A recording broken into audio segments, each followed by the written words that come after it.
Well, I was linked up with George Lucas because he was incredibly kind and gave his time to some veterans groups. And basically, this group is called American Corporate Partners, and they team a veteran up with an industry professional in the industry that that veteran is trying to pursue.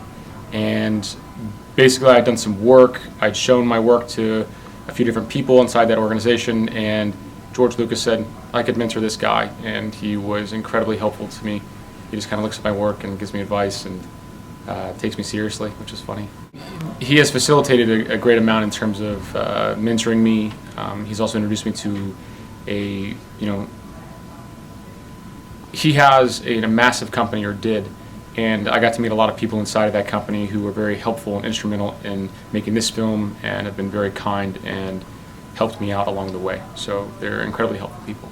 I think it came about, I made skateboard videos with my friends when we were young, and from there it was a high school teacher, my English teacher, Nancy Speck, who gave us some assignments to make movies, and I just fell in love with it, and she encouraged that, and then I went to college and I studied it, and that's where I was in ROTC, and that's where I joined the Army. I always knew I was going to come back to it, but I had to do the Army thing.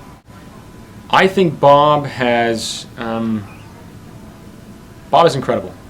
He has come back from a severe traumatic brain injury, and I think he somehow, not even somehow, because of that, he relates so well to the veteran community. And he's such an inspiration. The fact that he was able to come back, he and his wife, and the way they worked together to build a future after what happened, is incredible. And so I think that, why did I team up with him, or why did he team up with me? I don't know. The man is incredibly generous. So Jake Tapper wrote a book about the base I was stationed at in my first tour, called Camp Keating. And after I left, the base was overrun.